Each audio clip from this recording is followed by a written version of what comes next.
여러분은 두려움이 많으십니까? 내가 두려워한다는 것, 이것은 크게 세 가지 정도를 두려워한다고 생각해 볼 수 있습니다. 첫 번째는 환경에 대한 두려움입니다. 내가 낯선 환경에 가면 그거에 대해서 두려워합니다. 거기에 어떤 일이 일어날지 모르기 때문에 낯선 환경에 처하는 것에 대한 두려움이 있습니다. 또 하나는 사람에 대한 두려움입니다. 사람들을 만날 때 권위가 있는 사람이나 아니면 그러한 상황 속에서 계속 자신이 무언가를 해야 되는 그런 상황이 올 때 그러한 두려움이 있습니다. 그리고 또 하나의 두려움은 바로 죽음에 대한 두려움입니다.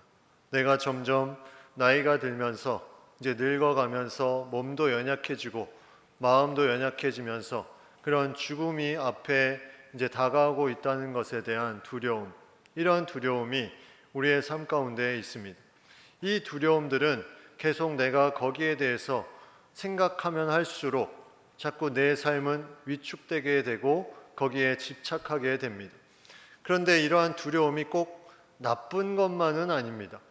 왜냐하면 이러한 두려움이 전혀 없다면, 환경과 사람과 죽음에 대한 두려움이 전혀 없다면 그 사람은 그냥 그 말대로 자유로운 영혼처럼 아무 것이나 그냥 할 수 있는 그런 생각을 가지고 살기 때문에 두려움이 꼭 나쁜 것만은 아닙니다. 예를 들어서 권력을 가진 사람이 두려움이 없다고 생각해 보십시오. 자신이 마음대로 그 악한 부분이 들어갔을 때 그러한 두려움이 없으면 전쟁까지도 일으키는 그러한 부분들이, 악한 부분들을 서슴지 않고 하게 됩니다. 그러한 마음에는 두려움이 어느 정도 제어 장치가 되어주는 거죠. 성경에도 이 두려움이라는 말이 상당히 많이 나옵니다. 두려워하지 말라, 하나님을 두려워하라, 이러한 말씀 가운데 계속해서 두려움에 대한 말씀을 주고 있는데, 이 두려움, 성경에 하나님을 두려워한다는 두려움을 우리가 오늘 말씀을 통해서 좀 한번 생각을 해보면, 이 하나님을 두려워하는 두려움은 세상의 어떤 환경과 사람에 대한 두려움과는 차원이 다른 두려움입니다. 이 두려움은 하나님이 주시는 그 마음 속에 하나님을 높이며 하나님을 인정하고 하나님을 신뢰하는 가운데서 생기는 거룩한 두려움입니다. 그래서 경외라고 한글 성경에 똑같은 히브리어 단어를 표현하기도 합니다. 하나님을 경외한다, 하나님을 두려워한다, 다 히브리어로 야레라는 히브리어를 써서 이 단어를 표현하고 있는데, 경외한다, 공경하면서 두려워한다, 거룩한 두려움, 이것은 하나님을 향한 하나님의 모든 것의 주권자 되심을 인정하면서 하나님을 높이는 그런 마음을 생각해 볼 수가 있습니다. 하나님을 두려워하지 않으면 우리는 하나님의 마음을 떠나게 될 수밖에 없는 연약한 존재입니다. 하나님을 경외하지 않으면 우리의 죄가 그냥 죄로서 일반화되는 그러한 삶을 사는 존재가 바로 우리 인간의 존재입니다. 창세기 20장 11절에 아브라함이 이르되 이곳에서는 하나님을 두려워함이 없으니 내 아내로 말미암아 사람들이 나를 죽일까 하였으며, 하나님을 두려워함이 없으면 이렇게 죽이는 것도 서슴지 않고 할 수 있음을 아브라함이 고백하며, 저들이 하나님을 두려워함이 없으니 내 아내로 말미암아 내가 죽게 될 수 있다, 이렇게 고백합니다. 또 출애굽기 20장 20절에도 모세가 백성에게 이르되 두려워하지 말라, 하나님이 임하시면 너희를 시험하고 너희로 경외하여 범죄하지 않게 하려 하심이니라. 앞에 두려워하지 말라는 그들이 가지고 있는 인간적인 두려움을 말합니다. 그런 자신이 어떤 죽음에 대한 두려움, 환경에 대한 두려움, 그런 두려워하지 말고 하나님이 너에게 임하시는 것은 너희로 경외하여 너희로 하나님을 두려워하게 하여 범죄하지 않게 하려 하십니다. 세상을 두려워하지 말고 하나님을 경외하며 두려워함으로 너희가 범죄하지 않게 하는 것이 하나님의 뜻임을 우리에게 말씀해 주고 있습니다. 오늘 본문에도 이러한 두려워하는 백성들이 나옵니다. 그들이 뭐라고 말하냐면, 그의 마음속에 어려운 부분들이 계속해서 있고 그 아픔 가운데 계속 그들의 힘든 부분들을 말하면서 나아갑니다. 그때 그들이 힘들어했던 부분이 뭐냐면 바로 이방 나라의 침략 가운데 그들이 무너질 것을 두려워했다는 거죠. 전쟁 가운데 계속 그들은 당하고 당하는 그 모습들이 너무나 힘들어서 무엇을 구했냐면 이방 나라와 같이 우리나라도 왕을 좀 세워주십시오. 왕을 구합니다. 하나님을 왕으로 섬기는 그 백성들이 하나님을 두려워하지 않고 세상의 왕을 구하며 우리나라에게도 왕을 주십시오. 그러면 싸울 때 그 왕을 앞세워서 우리도 제대로 싸울 수 있습니다. 이렇게 말을 합니다. 그때 이 사무엘을 통해서 하나님께서 주시는 말씀은 이것이었습니다. 16절 말씀에 너희는 이제 가만히 서서 여호와께서 너희 목전에서 행하시는 이 큰 일을 보라. 모세가 홍해를 이끌어서 갈 때 그 비슷한 고백을 합니다. 너희는 가만히 있어서 하나님께서 행하시는 구원을 보라. 그 놀라운 큰 역사를 보라. 그들이 두려워했던 것은 애굽 사람이었습니다. 뒤에서 쫓아오는 애굽 사람. 근데 오늘도 비슷하게 너희가 이제 가만히 서서 여호와께서 너희 목전에서 행하시는 이 큰 일을 보라. 여기서 말하는 큰 일은 그 출애굽의 홍해를 가르고 그들이 지나가는 그런 놀라운 하나님의 기적을 말하는 것이 아닙니다. 여기서 말하는 큰 일은 너희의 그 왕을 구한 그 죄를 깨닫게 하시는 하나님의 큰 일을 말합니다. 그것을 어떻게 깨닫게 하셨냐면 사무엘이 하나님께 간구한 대로 그 시기에 우레와 비를 내리셨다 이렇게 말씀하고 있습니다. 우레와 비를 내리는 것이 이것이 무슨 큰일일까? 근데 그 당시에 이스라엘 이 팔레스틴의 기후를 보면 우기가 있고 건기가 있습니다. 우기는 지금 우리나라의 겨울철과 같이 12월부터 2월 달까지 비가 많이 내리는 시기가 있고 5월부터 9월까지는 비가 오히려 내리지 않는 건기입니다. 얼마나 내리지 않으면 그 시기는 전혀 내리지 않을 정도로 비가 강수량이 없다고 말할 정도로 그렇게 비가 내리지 않는 그 시기인데 오늘 17절에 보면 이 시기를 밀베는 때라고 나옵니다. 밀베는 때는 바로 그 건기에 해당하는 5월, 6월에 해당됩니다. 5, 6월에 이 밀을 추수하는 때 비가 전혀 내리지 않아야 되는데 그 시기에 우레와 비가 내리기 시작했다. 이것이 바로 하나님이 그 백성들을 깨닫게 하기 위한 큰 일이었다는 거죠. 이걸 통해서 그 백성들이 자신들의 죄악을 깨닫게 하기를 그 사무엘이 간구했고 또 그 깨달음을 통해서 다시 돌아오기를 원하는 그런 마음들이 있습니다. 그들이 왕을 구하면서 하나님의 마음을 아프게 하고 죄를 지었던 그 부분, 그들은 세상의 그런 힘과 권력의 그 모든 것에 두려워해서 그들이 자신들의 왕을 구했습니다. 그런데 그거는 죄였다는 거죠. 자신들이 정말 구해야 되는 것, 그 필요한 부분이 아니라 자신들의 어떤 필요한 부분이 아니라 하나님을 두려워하며 하나님께 의지해야 되는데 그거를 잘못하니 하나님 보시기에 그것이 죄로 드러나게 됐다는 것입니다. 우리가 구하는 것이 있습니다. 우리가 필요한 부분들이 있습니다. 나는 죄물이 필요하다. 그리고 나는 사람이 필요하다. 나는 명예가 필요하다. 나는 인기가 필요하다. 왜 그 필요한 것을 구할까요? 단순히 그 필요 때문에 구하는 마음일까요? 그 내부에 보면 그 사람이 구하는 것에는 두려움이 있습니다. 내가 다른 사람보다 갖지 못한 것에 대해서 위축되는 것에 대한 두려움, 상대적인 열등감에 빠질 것 같은 두려움, 사람에 대한 그런 갈급함에 저 사람이 나를 따르지 않는 것에 대한 두려움, 내가 무언가 할 수 없을 것 같은 것에 대한 두려움, 내 명예, 내 인기가 올라가지 않으면 내가 사람들에게 인정받지 못할 것에 대한 두려움, 그런 두려움이 밑바탕에 있기 때문에 그런 것들을, 필요한 것들을 채워달라고 구하는 겁니다. 만약에 하나님이 주시는 이 마음이 이러한 마음이 하나님을 두려워하는 마음으로 계속해서 가지 못한다면 우리는 거기에 계속 집착하면서 제대로 해야 될 부분들을 할 수 없는 그런 상태로 살게 된다는 거죠. 제가 목회를 하면서 제일 힘들었던 시기를 생각해 보니까 그거는 뭐 환경적인 부분도 아니었고, 저는 개척교회도 있어봤고 선교지에도 있어봤기 때문에 그런 부분들이 저를 힘들거나 어렵게 하는 부분이 아니었습니다.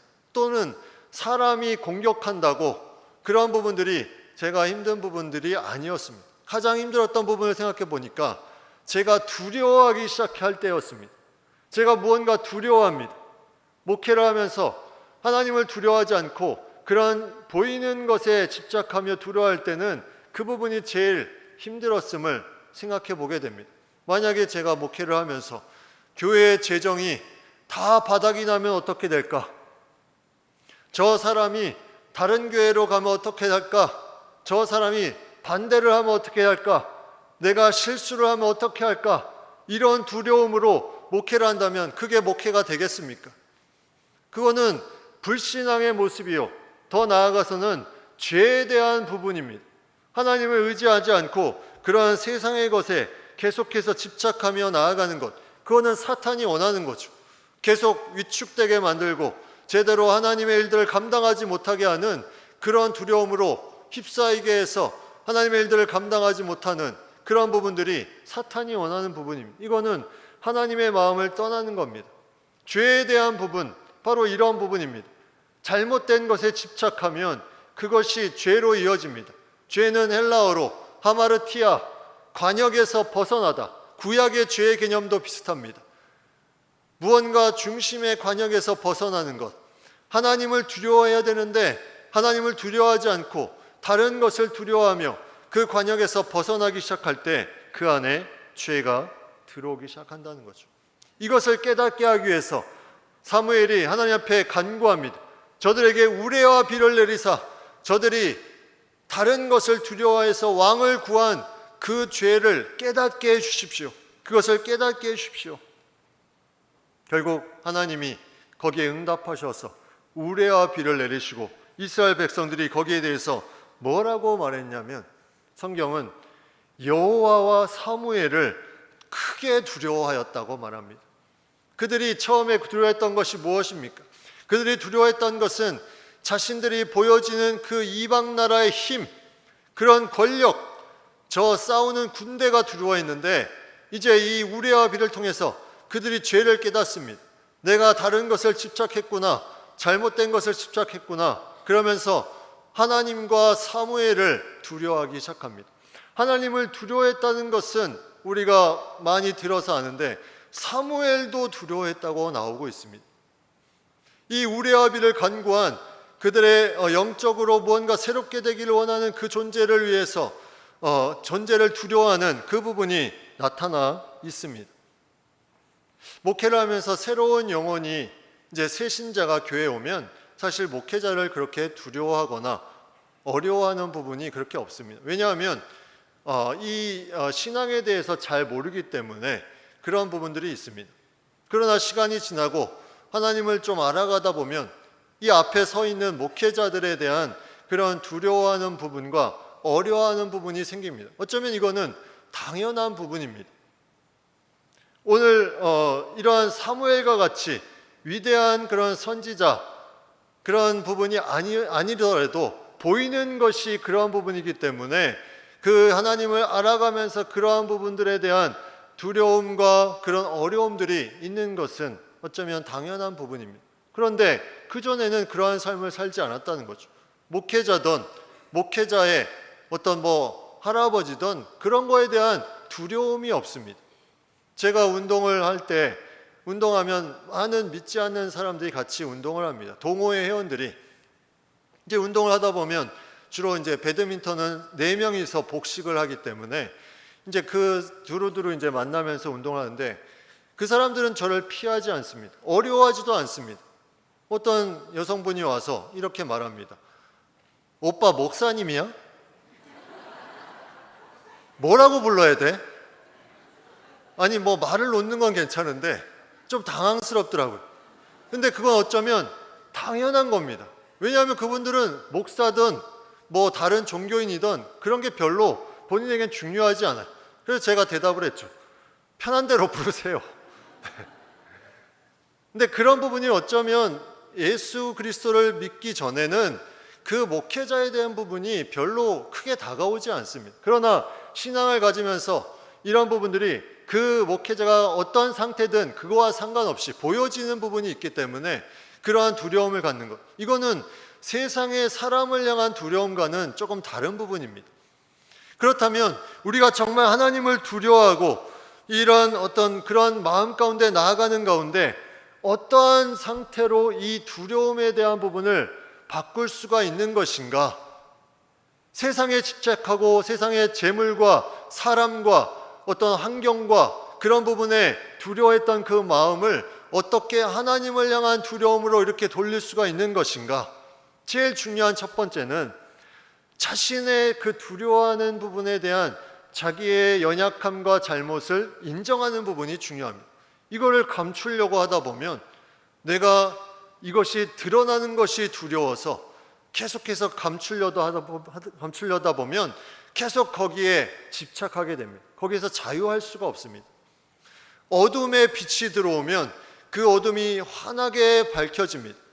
그러나 그 밝혀짐이 두려워서 계속 어두움 가운데 있다면 계속 혼란스러운 상태에 머물 수밖에 없다는 거죠. 그 빛으로 나와서 자신의 어두움을 밝혀야 거기에서 더 이상 어둠 가운데 머물지 않고 두려워야 될 것을 두려워하지 않고 자유롭게 되는데, 그것을 하지 못하면 계속 그 어두움 속에서 엉뚱한 것을 두려워하며 살아가게 된다는 거죠. 눈이 부시는 건 잠깐입니다. 그것을 통해서 내가 자유할 수 있다면, 나의 어두움이 그것을 통해서 다 맡김을 통해서 자유할 수 있다면, 그거 잠깐 눈이 부시는 것 때문에 내가 계속 감추고 감춰서 그 두려움이 자신을 위축시키게 만드는 그 삶에 사는 것이, 이것이 바른 삶의 모습이겠습니까? 우리가 무언가를 할 때 하나님이 주시는 이 마음을 가지고 나아가면 모든 일에 다른 것들에 대해서 두려움이 하나둘씩 사라지게 됩니다. 사사기에 나오는 기드온이라는 사사가 있는데, 이 기드온이 이 바알의 우상, 아세라 우상들을 다 찍어서 무너뜨립니다. 그때 그 성읍에 있는 사람들이 와서 따지기 시작하죠. 왜 우리가 섬기는 우상을 찍어버리냐? 그때 요아스가 이렇게 말합니다.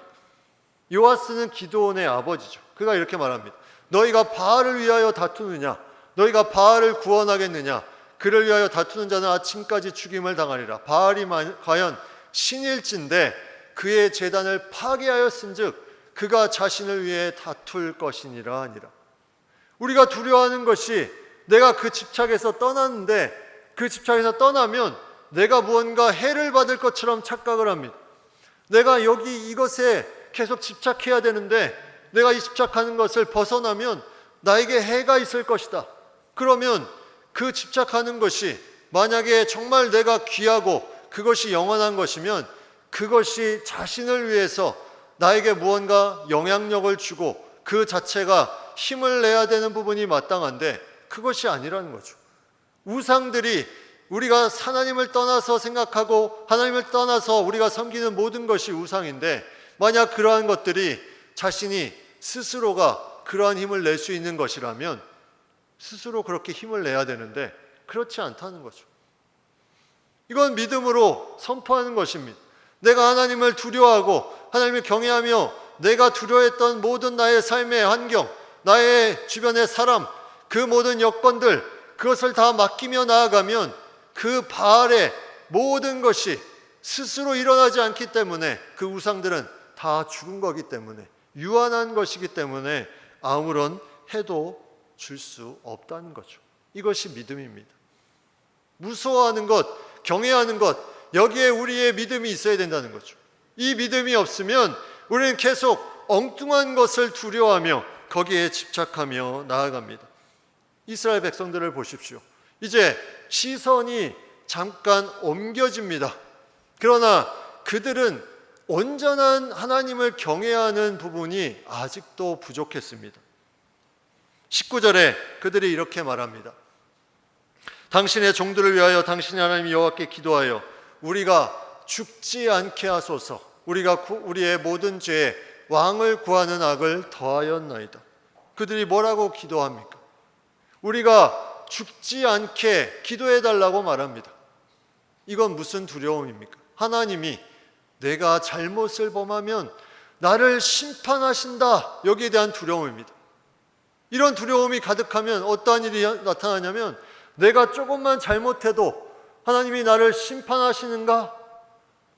내가 병에 걸리면 하나님이 나를 심판하시는가?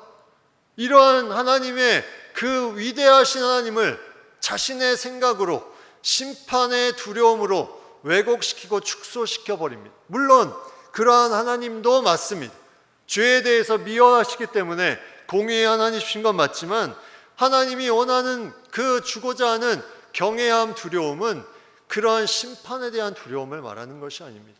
하나님이 모든 것을 주권하시고 주장하시고 인도하시고 함께 하시는 주인 되심에 대한 두려움, 이 두려움을 가지고 있으면 그 모든 것에 다 맡기며 나아갈 수 있다는 거죠. 근데 이스라엘 백성들은 아직까지 자신들의 죄가 심판당할 것에 대한 하나님을 향한 두려움에 머물러 있었습니다. 20절 말씀에 보면 사무엘이 이렇게 말합니다. 그들에게 두려워하지 말라. 너희가 과연 이 모든 악을 행하였으나 여호와를 따르는 데서 돌아서지 말고 오직 너희의 마음을 다하여 여호와를 섬기라. 너희 안심하라 이렇게 말하지 않았습니다. 너희 심판당하지 않아. 안심해. 너희의 마음을 다하여 여호와를 섬기라. 너희가 심판당하는 그 하나님에 머물지 말고 하나님께 나와서 원래 너희를 창조하셨던 그 모습대로 하나님을 섬기며 이 땅을 살아가라는 거죠.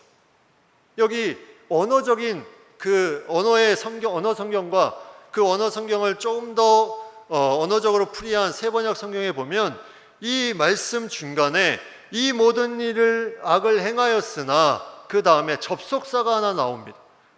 이제부터는 여호와를 따르는 데서 돌아서지 말고 다른 세상의 것을 집착하지 말고 너희의 마음을 다하여 여호와를 섬기라. 이제부터는 그 어둠 속에 계속 머물러 있지 말고 이제부터 다시 빛 가운데 나와서 그 심판하시는 하나님의 심판을 두려워하는 것에 머물러 있지 말고 하나님을 섬기는 가운데 나아가라. 이 말씀을 주고 있습니다. 하나님의 백성을 하나님께서 그의 이름을 위해서 계속해서 붙드시고 함께 하신다고 말씀하고 있습니다. 모세가 그 이스라엘 백성들이 십계명의 그 십계명을 받으러 가고 다시 내려왔을 때 금송아지 우상을 섬기며 마음을 아프게 하는 부분들이 있었습니다. 그때 모세가 기도합니다. 하나님, 저 백성들이 가나안의 약속한 땅에 이르러서 하나님께서 그 놀라운 복을 더하신다고 말씀하셨는데 저들을 살려달라고 저들을 위해서 간구하며 나아갑니다. 그때 하나님께서 뜻을 돌이키셨다. 하나님의 이름을 위해서 그 놀라운 하나님의 역사 가운데 하나님이 그들을 심판하시지 않고 뜻을 돌이키셨다. 하나님은 심판하시는 것을 좋아하시는 분이 아닙니다. 모든 사람이 다 회개하여 구원에 얻기까지 계속해서 기다리시는 분이 바로 하나님이십니다. 사무엘은 그 하나님의 그 온전하심 가운데 이스라엘 백성들이 죄 가운데 있는 것을 깨닫고 그들이 온전히 하나님을 섬기는 가운데 나아가기를 원했습니다. 23절 말씀에 그래서 이렇게 말합니다. 나는 너희를 위하여 기도하기를 쉬는 죄를 여호와 앞에 결단코 범하지 아니하고 선하고 의로운 길을 너희에게 가르칠 것이다. 마음을 다하여 여호와를 섬기는 것, 선하고 의로운 길을 가르칠 것이다. 그냥 죄 가운데 벌벌 떠는 그런 신앙이 아니라 선하고 의로운 길을 너에게 이제 가르치겠다. 너희가 하나님의 자녀답게 하나님을 두려워하며 경외하는 삶을 가르쳐 주겠다. 이것을 말하고 있습니다. 이를 위해서 내가 기도하기를 쉬는 죄를 범하지 않겠다. 하나님의 마음이 이 가운데 있습니다. 우리가 무엇을 두려워하고 우리가 하나님 외에 다른 것에 집착하며 거기에 대한 채워짐을, 두려움을 그렇게 표시하는 것. 그리고 내가 하나님을 믿지만 죄 가운데 있음으로 말미암아 계속 하나님을 두려워하는 그 심판의 대상으로 보는 그 마음. 이 하나님이 아니라 하나님이 우리의 모든 것에 함께 하시며 우리의 주인이 되시고 인도하시는 그 두려움, 선하고 의로운 길로 갈 수 있도록 우리를 통해서 아름다운 모습이 이 세상에 역사하도록 그 시선을 옮겨주시는 하나님, 우리는 유한한 것에 두려워하지 말고 이 무한하신 하나님께 시선을 두고 두려워할 수 있어야 됩니다. 거기에 하나님의 역사가 이루어집니다. 거기에 우리 문제의 해결이 있습니다. 거기에 아름다운 내 마음의 평안이 이루어집니다. 내가 다른 것에 유한한 것이 아니라 하나님께 이 마음을, 그 두려워함을 주님께 집중하면 그 경외를 통해서 하나님이 나를 그렇게 새롭게 변화시켜 주실 것입니다. 이 믿음을 가지고 나아갈 수 있는 우리 모든 성도님들 다 될 수 있기를 간절히 바랍니다.